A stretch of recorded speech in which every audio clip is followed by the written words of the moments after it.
There's something strange, almost archaic, about the image of someone praying. Not in a church, not in a mosque, not in front of a statue or altar, but alone, in their room, eyes closed, lips barely moving. A gesture performed in silence, without witnesses, without guarantees. A relic from another age, some might say. A private theater of belief, played out in a world that no longer watches. And yet, the hand still rises to the forehead. The breath still slows before sleep. The whisper, to no one in particular, still escapes, especially when pain has made all other languages useless. Praying, not because we believe someone is listening, but because something in us still wants to speak. Imagine a phone, ancient and cracked, hanging on the wall of a ruined building. The wires are cut, the system long since abandoned. And yet, someone walks in, picks up the receiver, presses it to their ear, not to hear a voice, but because the silence on the other end still matters. Because there are some gestures too human to forget. Prayer, in a world without faith, is exactly this. We do not pray because we expect a reply. We pray because something in us needs the act itself, the surrender, the articulation, the reaching. And maybe because without it, the only voice left is our own. We live in an age of noise, of infinite commentary, of always on, always scrolling, never pausing.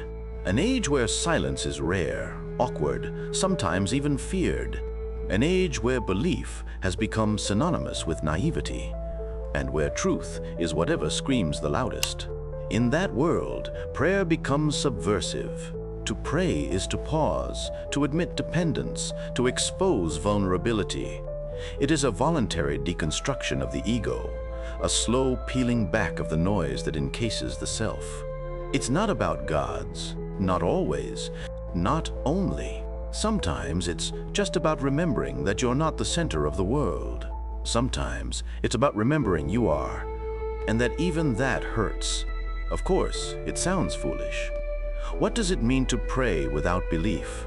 Isn't that just a form of self-deception, a spiritual placebo, a comforting theater for those who cannot stomach meaninglessness? Maybe. Or maybe it's something else. Maybe prayer isn't the opposite of reason. Maybe it's what remains when reason runs out. The philosopher Simone Weil once wrote, "Attention, taken to its highest degree, is the same thing as prayer." Not hope, attention, a radical openness to what is, without demand, without manipulation, without certainty. To pray, in this view, is not to speak to God. It is to listen deeply, even in the absence of reply. Prayer, then, is not about dogma. It is about posture, about how you stand in the storm. And haven't we all, even the most hardened rationalist, known moments of wordless appeal?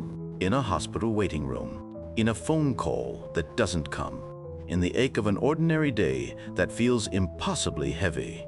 You don't need to believe in anything to fall to your knees, only to lose something, or someone, or yourself.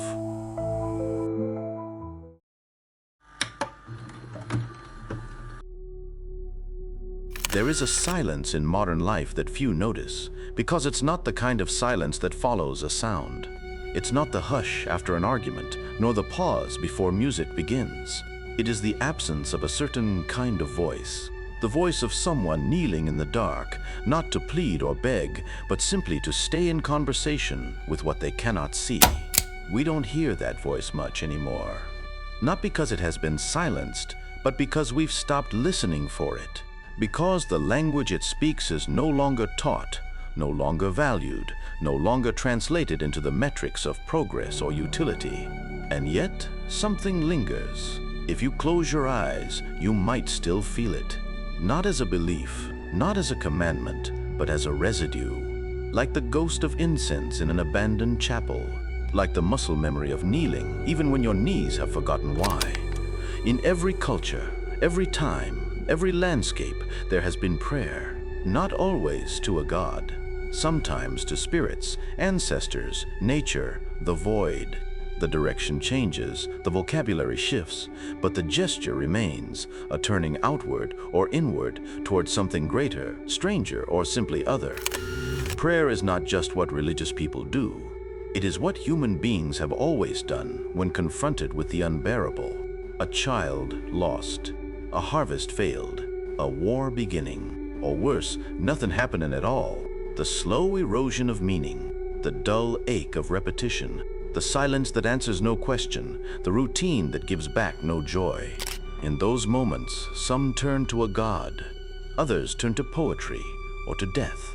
But most of us, in one way or another, turn to something that resembles prayer, a whispered hope, a quiet plea, a sentence addressed to the dark. Not because we believe someone is listening, but because speaking makes the silence bearable. And so, even now, in a world that has traded temples for smartphones and chants for notifications, prayer persists. It persists in the way we speak to the night before sleep, in the way we place our hand over a loved one's shoulder in silence, in the way we whisper please without finishing the sentence. Even in secular hearts, there is a prayer-shaped hole. We try to fill it with affirmations, routines, self-help mantras. We call it mindfulness, manifestation, morning journaling. But often, these are just sanitized echoes of something more ancient, more trembling, more raw. Because prayer isn't about getting what you want. It's not a transaction. It's about admitting you don't control everything. It's about surrendering not to defeat, but to mystery. In that sense, the disappearance of prayer has left us spiritually dehydrated. We have knowledge, but not wisdom. We have connection, but not communion. We have anxiety, but no place to lay it down. The absence of prayer is not just the absence of religion. It's the absence of a vocabulary for our most vulnerable moments. And without that vocabulary, what are we left with? Numbness, cynicism, or a desperate clinging to pseudo-spiritual substitutes that promise control without surrender, peace without silence, meaning without depth. This is why prayer matters. Not because it solves things, but because it opens things. It opens us. It teaches us to sit with the unknown, to speak without expecting a reply, to stay with the ache until it teaches us how to listen. In a faithless world, we don't need answers as much as we need the courage to ask better questions. And maybe, just maybe, prayer is how we begin.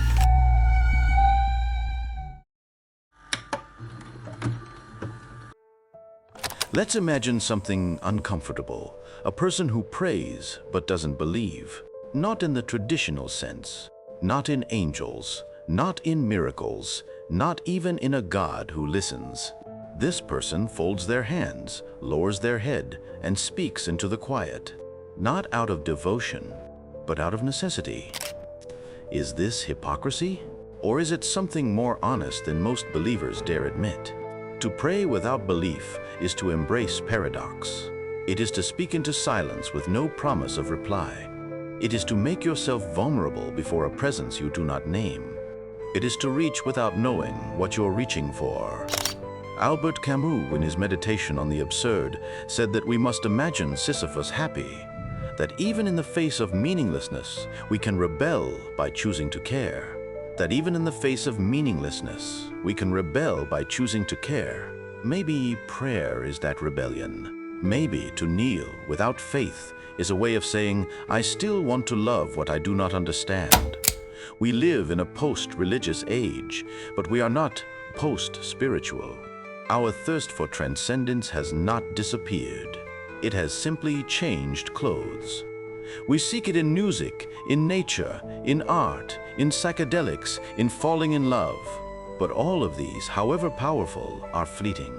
They come and go.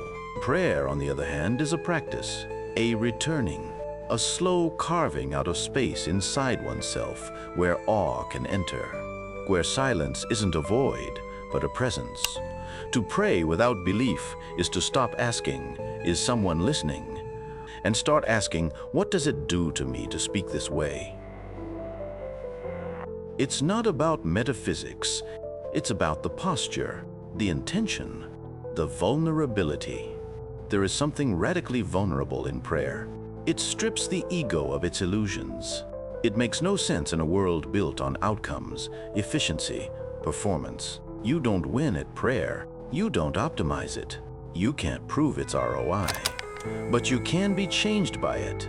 Kierkegaard once wrote, "The function of prayer is not to influence God, but rather to change the nature of the one who prays." This is the paradox. Even when you pray to nothing, something in you shifts. You soften. You remember how to wait.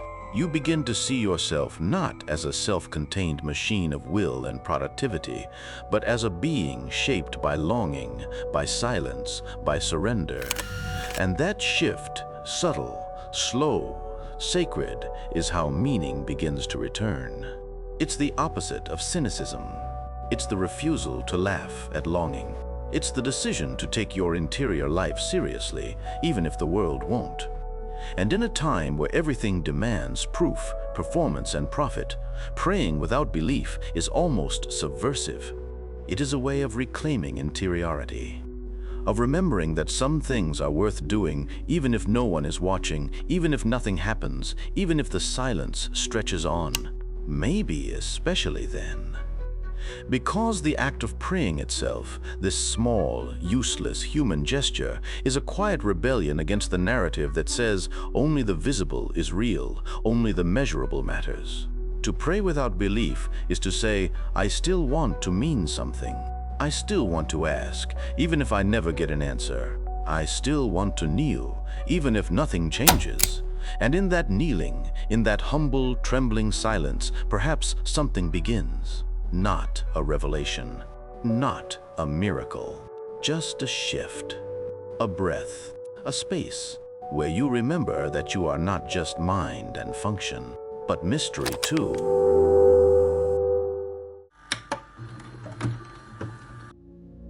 Prayer, at its core, is language, not just words, but a grammar of the heart.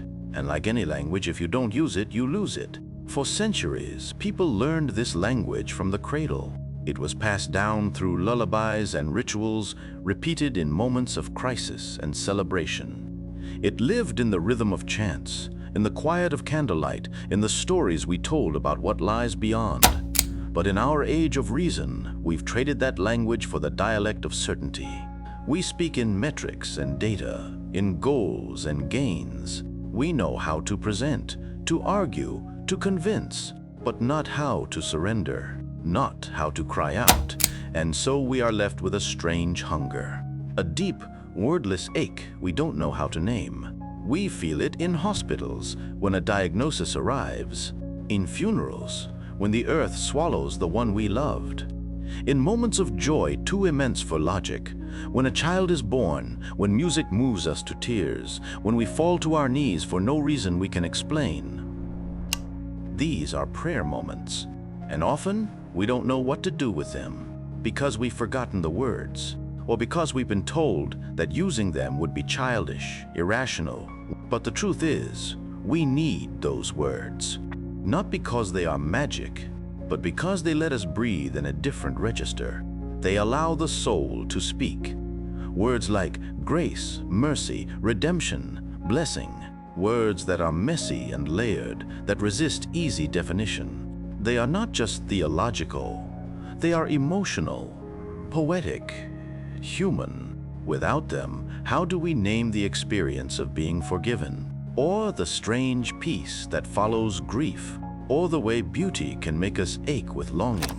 We need a vocabulary for awe, for surrender, for the things we cannot explain but dare to feel.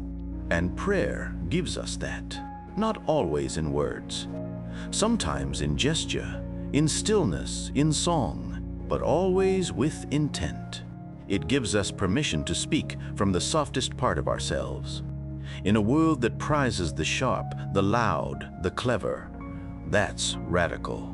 To say thank you without an object, to say help without knowing who you're asking, to say I'm sorry without anyone requiring it. This is the sacred work of being human. And reclaiming this language, this interior vocabulary, doesn't require faith in doctrine. It requires courage, the courage to feel deeply, to speak vulnerably, to risk being foolish in a world that worships irony. Because prayer is not performative, it's intimate. And when we stop speaking this language, we don't just lose a practice. We lose a way of knowing ourselves, of remembering that beneath the noise, the branding, the algorithm, we are creatures who long. We long for connection, for peace, for home. And maybe prayer is how we begin to name that longing again, not to fix it, but to hold it, to honor it, to say this is part of being alive. And that in itself is holy.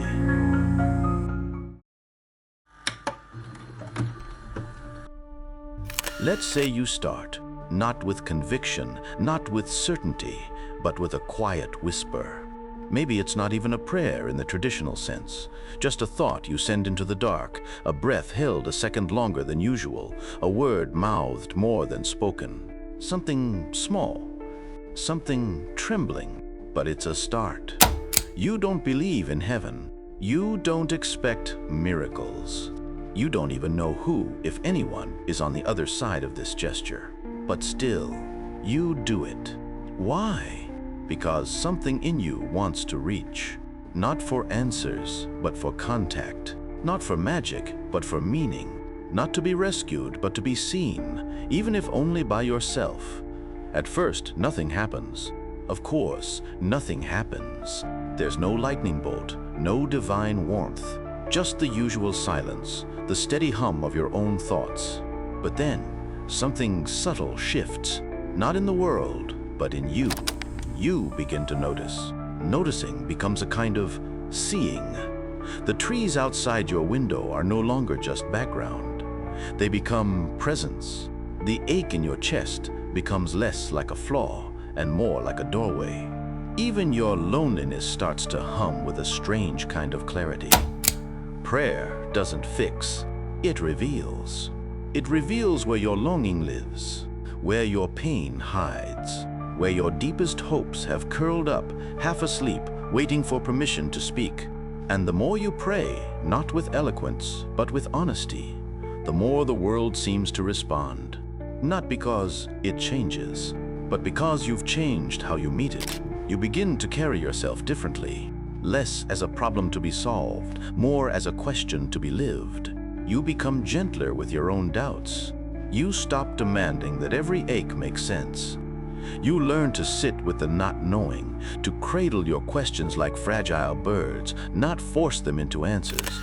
And maybe most importantly, you start to listen, not for a reply, but for the quiet music beneath the noise, the music of breath, of stillness, of simply being.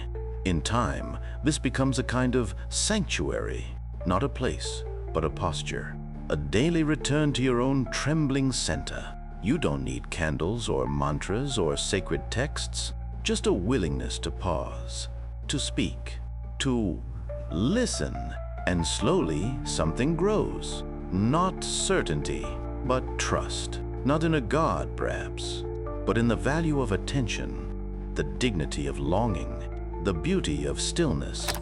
You realize that prayer isn't about being answered. It's about being open, not to doctrine, but to mystery, to the unknown contours of your own soul. And this openness, it's not weakness. It's strength of the rarest kind, because it takes courage to speak when you expect no reply. It takes maturity to kneel with no promise of being lifted. It takes hope to keep returning to the silence, believing that even if nothing happens, something still matters. This is what happens when you pray anyway. You reclaim your humanity from the machine. You recover your heart from the numbness. You remember, in the midst of chaos, that you are still someone who longs. And longing, in a world of distraction, is sacred.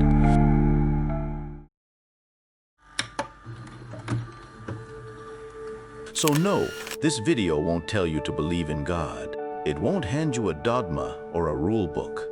It won't tell you how to pray, or what words to use, or whether anything out there is listening. but it will leave you with a question.